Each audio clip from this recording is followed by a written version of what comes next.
On today's show, we'll tell you how the Dallas Mavericks finally unlocked their offense against the Los Angeles Clippers. And does that mean they're going to close out in Game 6?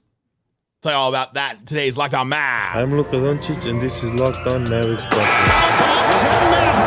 NBA champions. Bang!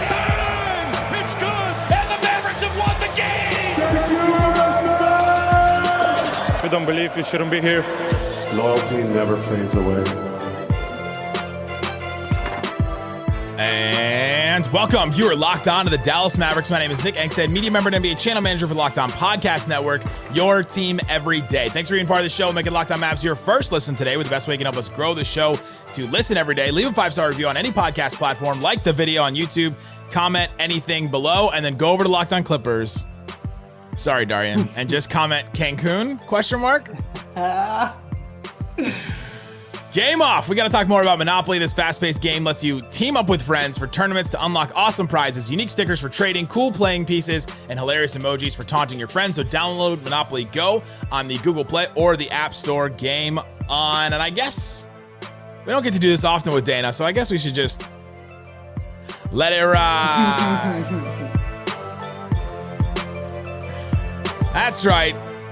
Up 3-2. Joining me from Valley Sports Southwest. If you watched the Dallas Mavericks game, and if you got to watch it the other night, you did see this person from at the beginning, the middle, and the end. What you got for me, Dana Larson?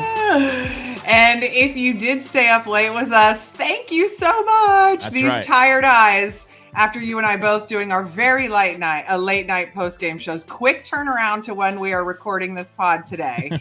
But we will have plenty of time to rest them when this thing ends Friday night. It's a wrap, Nick. This is a wrap. Wow, the You hot takes heard it coming here. already. That's right. So if you've missed the Cancun jokes, and there's a couple people that did, as somebody from Subtext or in Twitter messaged me and is like, why does everybody always talk about Cancun? Why is it?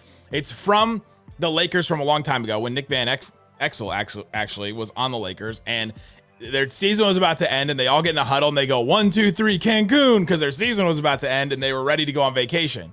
And so now the whole joke for the NBA has been 1, 2, 3 Cancun. Let's go to Cancun, send them to Cancun, all that. And outside of the crypto.com, the artist formerly known as Staples Center Arena, there was a billboard that said Dallas to Cancun, advertising a direct flight straight there. And to me, as soon as I looked at that, I tweeted this, I said, wow, I'm so glad that they're telling the Clippers where they can go after Game 6 when this all ends. Ooh, right. Exactly. Pack for Cancun as you head to Dallas. Yeah, don't just pack for one road game. Pack for the summer. Pack for that. And so Dana Larson's calling it. I think Slightly was feeling it last night. Yeah. For sure he was calling it. He wasn't good. And I think that I'm calling it too. We're gonna play a game of real or fake like we do with Dana. And I'll read some statements. We'll say real or fake. I guess we've already said real or fake. The Mavs will close this out in 6, and I think we're both there for real. And the reason why I think it's real is because our first statement, which we've already decided is real, the Mavs have finally unlocked their offense each of the last 3 games. And I think that's 100% real because they had an offensive rating of 105.5 in the first 2 games. And since then, they've risen to 117 in their win in Game 3, 120 in their loss in Game 4, and then 126.8 finally it ended up being last night against the Clippers in their Game 5 win. They've unlocked this offense, and what have they found, Dana? What have you seen that they've found in these last couple games? Well, the pick and roll is alive and well, and Lob City is back. Obviously, that was what the Clippers wanted to take away in that tragic Game 1, which they were able to do very well. And that, I think, got a lot of the Mavericks just sort of, stymied for a minute and kind of had to regroup after that game. You had some young, inexperienced players that probably weren't quite ready for the level of scouting that happens when you have an entire week for an opponent, right? But it was such a quick bounce back.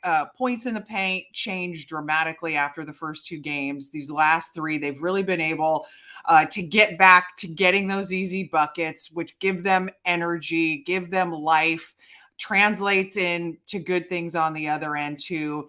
You've seen Luka working through all sorts of issues in this series, but he has also been able to sort of let go of the frustration of the 3-point shot not falling and get back to doing some of the things he's always done so well, which is, using that big body, get in the paint, strong to the rim, attack, go downhill. Kyrie has been so good in transition. Things have opened up, for them in that way. And so to me, that's kind of where it all begins and ends, with getting the offense unlocked. It absolutely comes down to unlocking the pick and roll and then kicking out to shooters. The Mavs the Mavs corner shooters, and it's not even just about the amount that they hit anymore. It's just about the types of looks that they get that then make the defense churn and make the defense second guess and have them make decisions that they don't want to make. In the first 2 games, the Mavs took 6% of their shots from the corner 3. That's super low. That's like in the 20th percentile, super, super low. There's not a lot of shots there. In game 3, when their offense finally started to look normal again, they took 12% of their shots from corner 3. So they doubled up the amount of corner 3s they took. In game 4, when their offense was good, their defense was terrible in that game, 11% from 3. And then last night, 13.6% of their shots were from corner 3. And so you unlock the middle of the lane in the pick and roll, and then those guys have to come in and help from the corners, and then you spray out to shooters. And they just could do that over and over. And Maxey hit a bunch of them.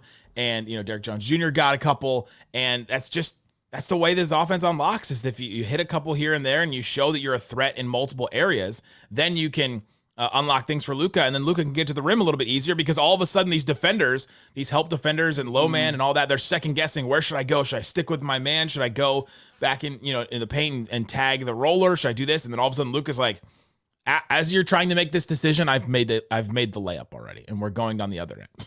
It's like, Right. And I like that they stuck with their game plan, what they do well, that they are imposing their will on the Clippers, not changing because of something they saw happening, early on in the series. And they know, there will be a whole half, though. I'll sit back and go, oh God, nobody's going to hit a 3 for this whole game. This is rough, and so to your point, it's yes. And and sometimes I'm focused more on that than the good things that are happening. But then you realize they don't rely on it anymore. So they can overcome, which is good. And they also know that, ultimately the guys you do have, if you can get those looks in the corners, that your personnel is built to hit those shots, right? So your Derrick Jones Juniors and your Maxey Klebas, your Josh Greens, the corner 3s is where they are going to finally get those to go. And it is about the right looks. And right now it's just timely. It's timely shots. And they have been able to come up with those. They absolutely have. And yeah, Maxey Magnets is what I'm calling him now, because sometimes he's so off and sometimes he's so insanely on, like he was last night. And he's come up big in a lot of playoff games for the Mavericks. Thinking back to that Jazz game in the first round of 2022 where he hit all those 3s, and this one is going to be another one. If you could give him a little trophy, like for every good playoff shooting game he has, he'd have a shelf full of like these little. I guess they would be like participation, like advanced participation trophy. I thought too, like you don't ever have dagger shots in the first half of games, right? But I thought this was almost as close as you can get to that. Maxey hitting those, a number of 3s in that quarter during that run and getting out to a double-digit lead. It felt like that was going to be enough. Like that was all they were going to need. The 10-point lead at half felt bigger than it was even.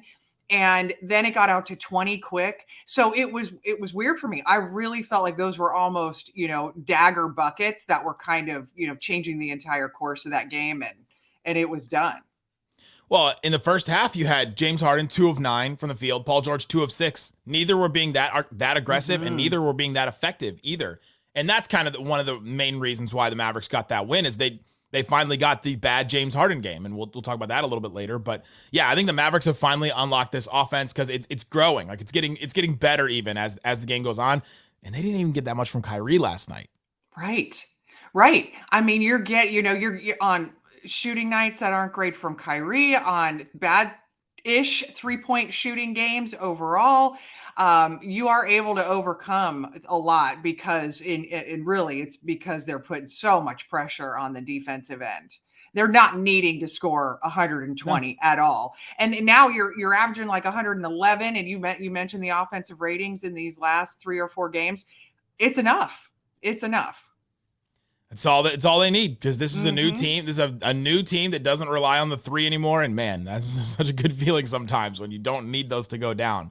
The Mavs have hit 9 threes in a game and won in a game this series, and they've hit 14 twice, and they won both of those games. So that's how the Mavericks have unlocked their offense. Coming up, though, let's talk about, is Derrick Jones Jr. the 3rd best player in this series for the Mavericks so far? And if the Clippers can only beat the Mavs if they hit 18 threes again, we'll talk about all that and more coming up.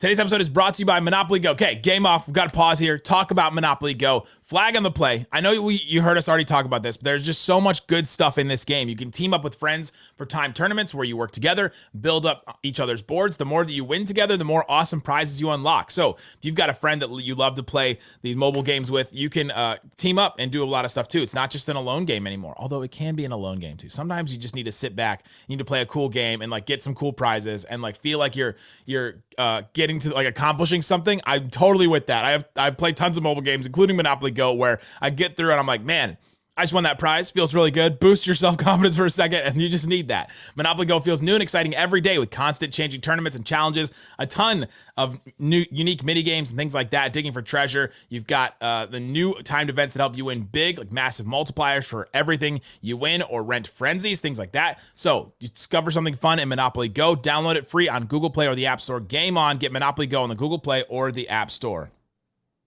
My first shot, my first make. Thanks, everybody, for hanging out with us on Locked On Mavs, being part of the show, part of the Raccoon Squad, listening every day. We appreciate each and every one of you for joining the show. Go comment on Locked On Clippers, Cancun, question mark. I just want to see like 500 of them. That would just be the best. And go listen to Darian too, because he's going through it today. He's Locked On Clippers he's not having a great day. He was in the building, biggest Clippers fan I think that exists, and yeah, he's not having a good day. Okay, all right, Dana, let's talk real or fake. I've got some statements here. First one, Derrick Jones Jr. has been the 3rd best Maverick this series so far. I don't like you putting me on the spot for this one. Don't make me choose. And here's why, because I think it's Derrick Jones Jr. / PJ Washington Jr. Wrong. You're riding the fence. I am on the fence with next this. statement. Your oldest child is your favorite child. Oh, see, exactly. Is she home? No, I'm just kidding. Exactly. I feel like there's, and I can't get the PJ Washington Jr. pose out of my head. I know. And there has been so much that he's done, so much he's brought to this, this particular series. But the two of them together, they are that toughness, that edge, clutch shots, length, defensively, frustration. I really just feel like I don't know that. I think it's a combined 3rd best players. If you're gonna I hope you don't mind. I just can't answer that one all the way. Cheating. It's just cheating. Just cheating is what it is. I'm gonna go real. I'm gonna go Derrick Jones Jr. has been the 3rd best player. I think that he has added some things in this series that, yes, PJ had the good game, and they've both been good defensively. Like, if you were gonna ask me who is the better defender out of the two, I don't know that I could make a decision on that. But I think that Derrick Jones Jr. has added a little bit more offensively. He's had double-digit scoring in each of the last 4 games. I think he's had big moments where he's had a couple of threes. I think him getting out in transition is one of the big reasons why the Mavericks got some buckets early in the game, in game 5, and that's why they got out to their big lead. And man, he has done a number on Paul George, and he has guarded him more than PJ Washington has. And I think holding Paul George to like 7 points in one game, and what did Paul George end up with last night? It wasn't a lot. He finished with 15 points. Yeah. And like, I think that Derrick Jones Jr. has been a little more impactful in that way. And I just have loved what I've seen from Derrick Jones Jr. And he's hit a couple of threes. He's hit 5 threes in the last 3 games, which is a lot for him. He had 3 blocks in game 5, which was massive. He's had a block in every game this series. He's just been awesome, and I'd love to see what he's become. I agree, and so my answer should not take away from everything you're saying, because you're absolutely right. And he hasn't had 4 straight double-digit scoring games since December. So to come up with this in the biggest moments of the season is just massive.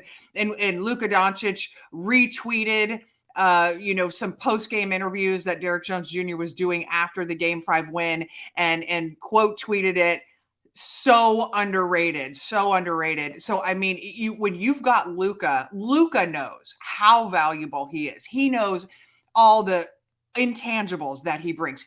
I think he has the biggest heart on this team. Like, this is a guy who really knows that this is an incredible opportunity. You've kind of grinded away throughout your career, and he was kind of reminiscing about being undrafted.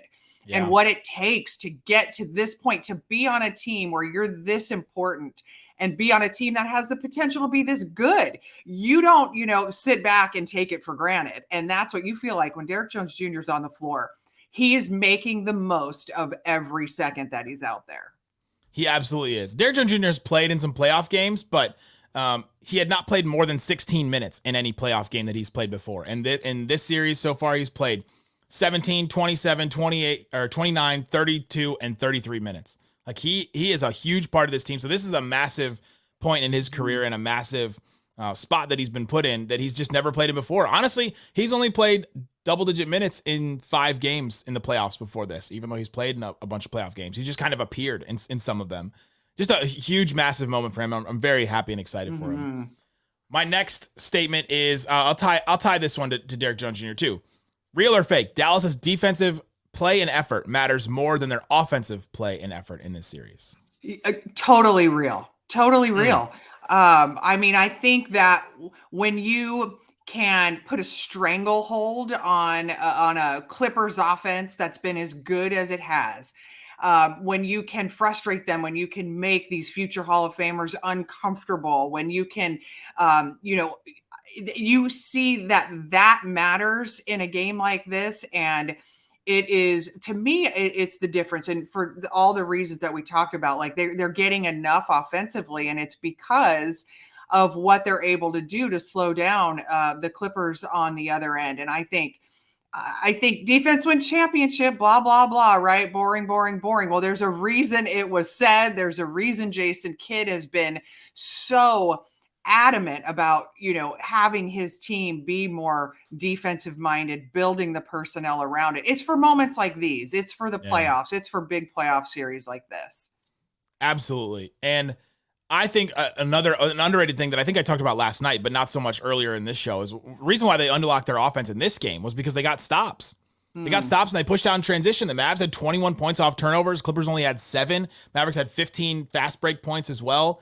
And I think that they got some stops and they were able to set up their offense. They were able to. It's kind of funny. Like, we used to talk about, well, the Mavericks if they hit a shot, like, their best defense is a made shot so they can set up their defense on the other end. Now I think their best offense is now a stop on the other end so they can slow down and start their offense and, like, set it up. It's like almost the opposite of what we used to say about this team. But yeah, I think that their effort and play, their defense can lead to offense in a way that it just has not in the past. And even earlier in this season, it was just not that way. But with Derrick Jones Jr. streaking out, with Daniel Gafford streaking out off of stops, like, they can get some fast break buckets. And that just, 21 points off turnovers. That's the difference in the game. It is. And those are backbreakers, right? Those are so frustrating when you're the other team. Those are the kind of things, those are game changers, and they can just kind of suck the life out of a team.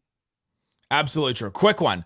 Real or fake, the Clippers can only beat the Mavericks if they hit 18 threes again. Yeah, real. I don't think they can beat him at all at this point, as you know. Wow. But yeah, I think that's the kind of effort that I think it will take. It's going to, because right now with no Kawhi, and yes, they looked better without him until Game 5. Now all of a sudden you go, wow, they're not as deep. The bench, is a problem because Russell Westbrook's giving you absolutely nothing. And now you have Amir Coffey in your starting lineup. And if he's not shooting the ball well, either 1 of 6, 3 points only. Terrence Mann's wearing himself out, trying to drape himself all over Kyrie and Luka on the defensive end. By the end of a long series, he's not going to have anything left. And you start to think that it's going to take something like that. It's going to take Paul George and James Harden just hitting big shots, Powell hitting big threes, to give them some sort of a spark at this point. I'm going to go a little fake on this because I think that the Clippers can still win if they don't hit 18 exactly. I mean, 18's only happened 5 times, I think, this playoff so far. Like the Clippers twice and then 3 other teams. One of them was the Miami win where they beat the Celtics and hit all those threes. I think it was like 22 or something like that. So I think they can find a way to win, but it just exasperates the thing for the Clippers is the Clippers are now the team that the Mavericks were a couple of years ago, where you have to hit threes, and if you don't hit threes, it's just completely over for you. We can't set our defense on the other end. You get beat in transition. The Mavericks defensive rating tied with the amount of Clippers made threes is absolutely insane. I tweeted it. I got it wrong, and then I tweeted it again this morning. Clippers game 1, 18 threes. The Mavericks had a 118 defensive rating. That's really bad. Game 2, Clippers made 8 threes. Mavericks had 101 defensive rating. Amazing defensive rating. Game 3, Clippers hit 10 threes. Mavs had a 98 defensive rating. Even better. That's amazing defensive rating. Game 4, Clippers hit 18 threes again. 125 defensive rating. Absolutely terrible Washington Wizards defense. Game 5, Clippers hit 9 threes. Mavs defense rating 90.2. Like just scorching, incredible defense. It really has been tied to these made threes, and I think that's been one of the big keys. And we talked about that Jason Kidd was right about selling out to the 3 and like allowing Harden to try some of those floaters and try the shots that they're not as used to. Yeah, as frustrating as it was, and I was pulling my hair out on Sunday when James Harden hit 6 floaters in a row to completely, change that game there late. Yes, that is why their whole game plan is just keep running them off the 3-point line. We will take those 2s. We will take the mid-range game because they're seeing those exact numbers that you are too, and how it changes everything for them. Absolutely. Coming up, let's get into Jason Kidd had a quote before game 5 about Luka and his status, and it made it seem like Luka was really not going to play. And then he played like his best game. It's Jason Kidd just gaming us. We'll talk about that and more coming up. Today's episode is brought to you by eBay Motors. Passion, drive, patience. The formula for winning championships is also what keeps your ride or die alive. You know that you need parts for your car. eBay Motors is everything you need to maintain your vehicle. Level it up to peak performance, superchargers, roof racks, exhaust kits, LED headlights, all kinds of stuff that you can get for your car. Jake Madison of Locked On Pelicans uses it all the time, and he's a great testament of, if you need parts for your car, you know that you're going to get the right ones because eBay Motors has that guaranteed fit that will automatically fit your car, or you get your money back. So check it out, eBay Motors, with all the parts that you need, the prices you want. It's easy to make your car the MVP. Bring home those huge wins. Keep your ride or die alive at ebaymotors.com. Eligible items only. Exclusions apply. eBay Motors. Guarantee eBay Motors. Check it out. eBay Motors.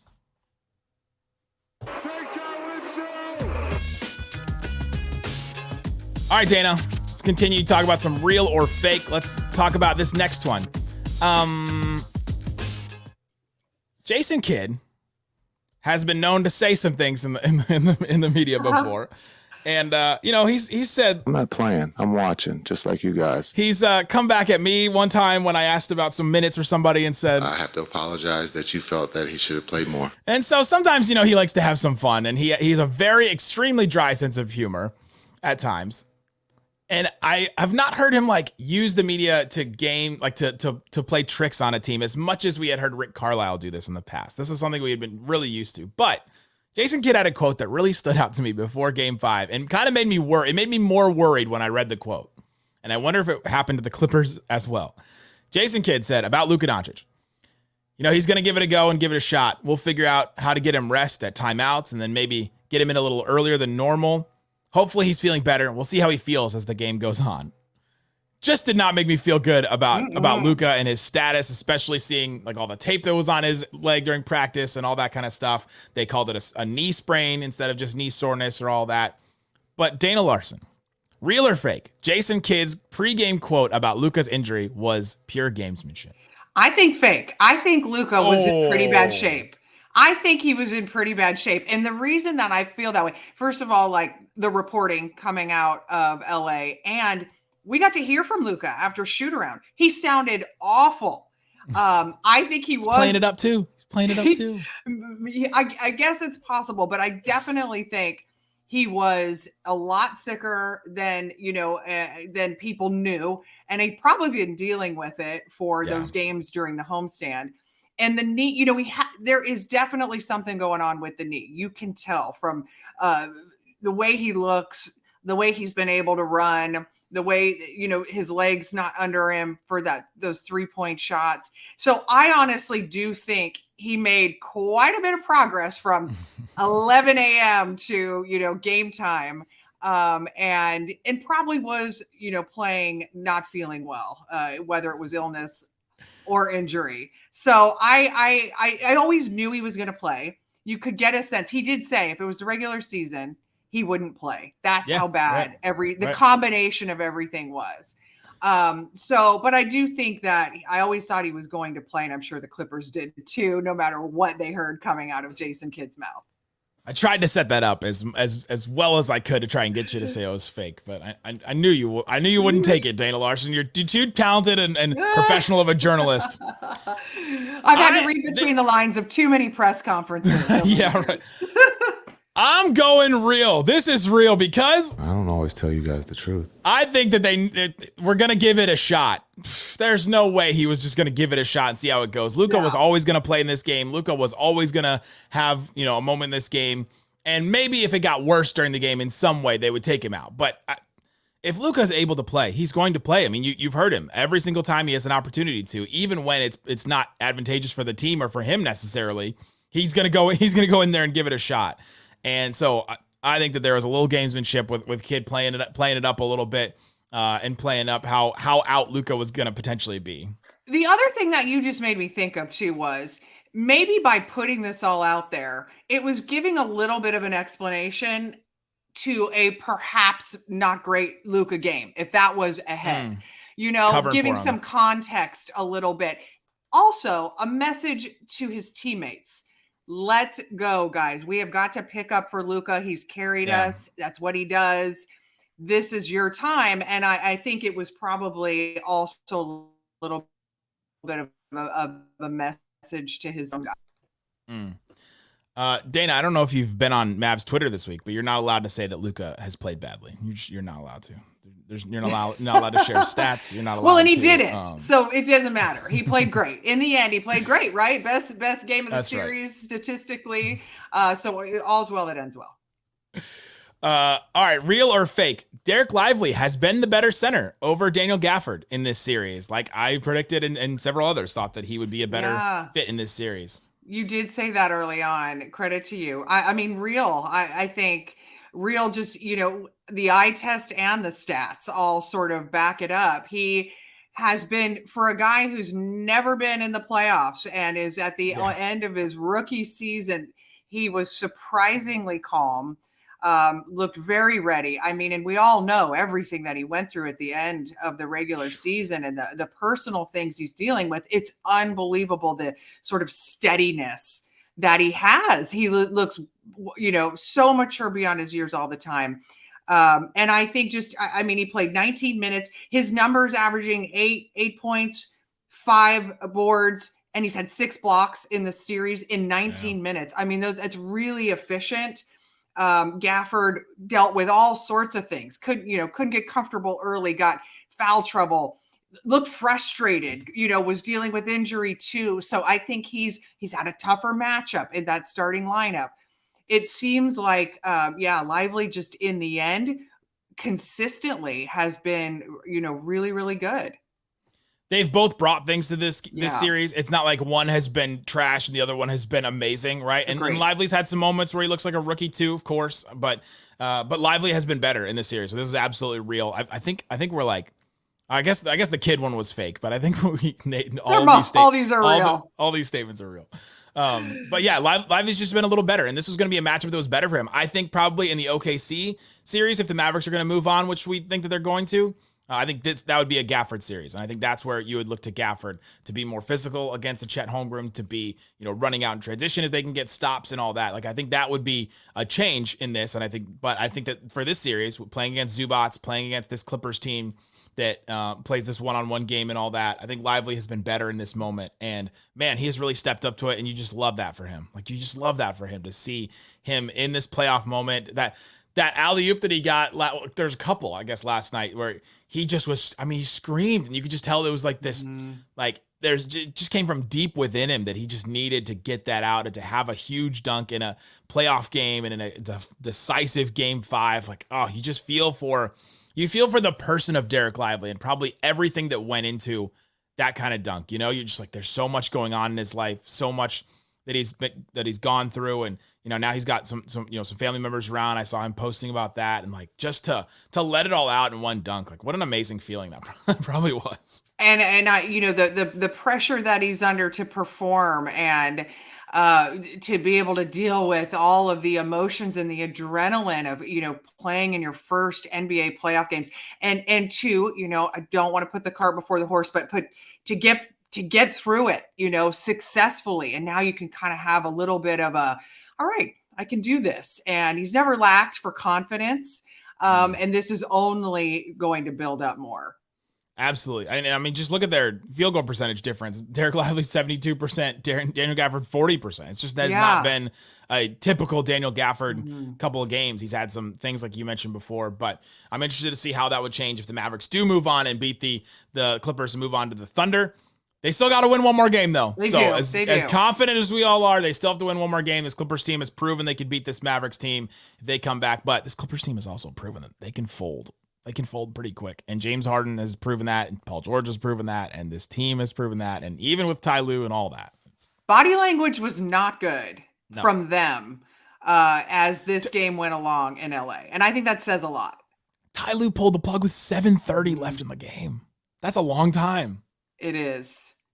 And I think that, you say, oh, you've got veterans who know not to panic, but you also have veterans who have been in these situations before and know how hard it is to come back and win a series like this now. And there's so almost sort of like a realization or the reality of what is there.